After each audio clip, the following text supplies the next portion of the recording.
हिंदवी स्वराज्याचे सरसंस्थापक छत्रपती शिवरायांना मानाचा मुजरा करतो। भारतीय राज्यघटनेचे शिल्पकार भारतरत्न डॉक्टर बाबासाहेब आंबेडकर यांना मानवंदना अर्पित करतो।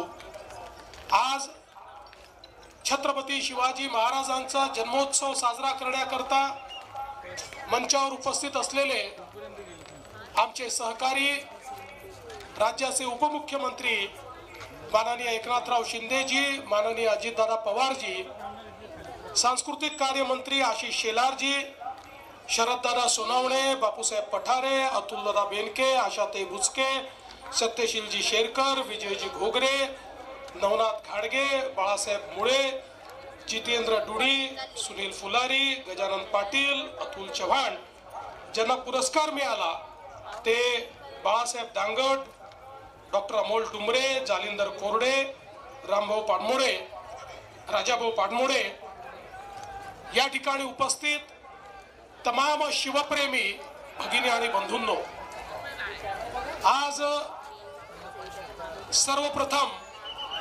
जगभरातील शिवप्रेमींना छत्रपती शिवरायांच्या जन्मोत्सवाच्या मी मनापासून शुभेच्छा देतो। खरं म्हणजे आजपासून 5 वर्षांनी छत्रपती शिवरायांचा 400वा जन्मोत्सव आपण साजरा करणार आहोत आणि त्या निमित्ताने आपण या शिवनेरीवर आल्यानंतर इथल्या मातीमध्ये आपल्याला स्वराज्याची जी स्फूर्ती मिळते, स्वराज्याचं जे तेज मिळतं, ते तेज घेऊन महाराष्ट्राची सेवा करण्याकरता आम्ही सर्व लोक या ठिकाणी येत असतो। आपल्याला कल्पना आहे की ज्या काळामध्ये संपूर्ण भारतामध्ये अनेक राजे राजवाडे हे मुघलांचं मंडलिकत्व स्वीकारून त्या ठिकाणी नतमस्तक होते, अशा काळामध्ये आई जिजाऊंनी छत्रपती शिवरायांना घडवलं आणि सांगितलं या मराठी मुलकामध्ये, या हिंदुस्थानामध्ये ज्या प्रकारे अनाचार, दुराचार आणि अत्याचार चाललेला आहे, या मुलकाला त्यातनं स्वराज्याकडे नेण्याची जबाबदारी शिवबा तुझी आहे। आणि छत्रपती शिवरायांनी हातामध्ये तलवार घेतली, 18 पगड जातीच्या लोकांना एकत्रित केलं, मावळ्यांची फौज तयार केली आणि देव, देश आणि धर्माची लढाई सुरू केली आणि खऱ्या अर्थानं स्वराज्य स्थापन करून पहिल्यांदा भारताचा आत्माभिमान जागृत करण्याचं काम जर कोणी केलं असेल तर ते छत्रपती शिवाजी महाराजांनी केलं। आज स्वतंत्र भारत आपण पाहतोय, आत्माभिमानी अशा प्रकारचं 140 कोटी लोकांचा हा देश आपण पाहतोय। याच्या पाठीशी जर कोणी असेल तर ती छत्रपती शिवरायांची प्रेरणा आहे आणि म्हणूनच छत्रपती शिवराय हे आमचे आराध्य दैवत आहेत आणि त्यांनी राज्य कारभार कसा चालवायचा याची जी मानकं सांगितलेली आहेत, आपल्याला कल्पना आहे ते केवळ योद्धे नव्हते तर ते उत्तम प्रशासक होते।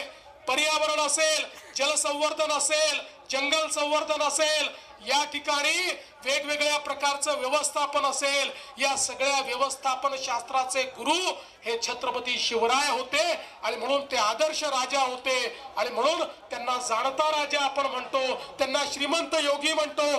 कारण या छत्रपती शिवरायांनी, आपल्या राजांनी स्वतः करता काहीच केलं नाही, आपलं संपूर्ण आयुष्य हे रयतेच्या कामी लावलं आणि म्हणूनच खऱ्या अर्थानं या श्रीमंत योगी अशा आमच्या राजाची आठवण आपण ठेवतो।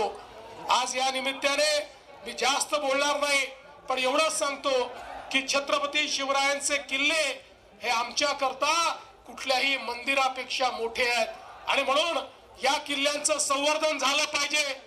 या दृष्टीने सातत्याने आपण काम करतोय, त्यातल्या अडचणी आपण दूर करतोय। स्वराज्याची राजधानी रायगड या ठिकाणी अनेक कामं आपण सुरू केलेले आहेत, शिवनेरीचं रूप आपण पाहतोय, याच्यामधल्या अडचणी आपण दूर करतोय। मला सांगताना आनंद वाटतो आता आपण एक टास्क फोर्स तयार केलाय आणि शिवाजी महाराजांच्या किल्ल्यावरची सगळी अतिक्रमण काढून टाकण्याचा निर्णय आपण घेतलेला आहे। काही झालं तरी अतिक्रमण त्या ठिकाणी राहणार नाही। यासोबत ज्याचा उल्लेख माननीय शिंदे साहेबांनी केला देशाचे प्रधानमंत्री माननीय नरेंद्र मोदीजी यांनी युनेस्कोची एक कॉम्पिटिशन होते, त्या कॉम्पिटिशनच्या माध्यमातून ते जगातले वारसा स्थळ हे त्या ठिकाणी नेमतात, ज्याला जागतिक वारसा म्हटलं जातं. अशा कॉम्पिटिशन मध्ये भारताच्या वतीनं माननीय मोदीजींनी छत्रपती शिवाजी महाराजांचे 12 किल्ले हे त्या ठिकाणी नॉमिनेट केलेले आहेत. आणि आता आमचे सांस्कृतिक मंत्री आशिष शेलारजींच्या नेतृत्वात पुढच्या आठवड्यामध्ये युनेस्कोच्या संपूर्ण टीम समोर जगातले वेगवेगळे देश प्रेझेंटेशन करणार आहेत. ते भारताचं प्रेझेंटेशन म्हणजे छत्रपती शिवरायांचे किल्ले हे कसे स्थापत्य शास्त्राचा उत्तम नमुना आहे, हे कसे जलसंवर्धनाचा उत्तम नमुना आहे, हे कसे पर्यावरण संवर्धनाचा उत्तम नमुना आहे, या संदर्भातलं सगळं प्रेझेंटेशन हे त्या ठिकाणी आशिषजींच्या नेतृत्वात पॅरिस मध्ये त्यांच्या महासभेपुढे त्या ठिकाणी सादर होणार आहे. आणि मला विश्वास आहे की छत्रपती शिवरायांचे हे किल्ले जागतिक वारसा बनतील आणि जगातले लोक हे किल्ले पाहण्याकरता या ठिकाणी येतील. या निमित्ताने मी शरददादा तुम्हाला आणि सर्वांना सांगू इच्छितो की जे मुद्दे तुम्ही मांडलेले आहेत ते महत्वाचे आहेत. दाऱ्या घाटापासनं तर या शिवनेरी परिसराच्या विकासापर्यंत ही सर्व ज्या आपण मागण्या केलेल्या आहेत, आम्ही तिघही या ठिकाणी आहोत.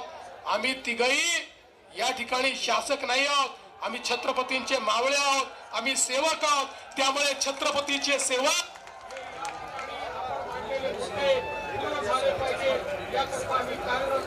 हा विश्वास व्यक्त करतो.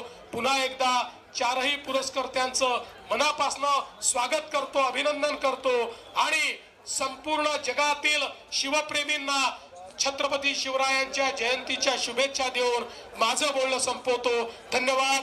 जय हिंद, जय महाराष्ट्र, जय शिवराय.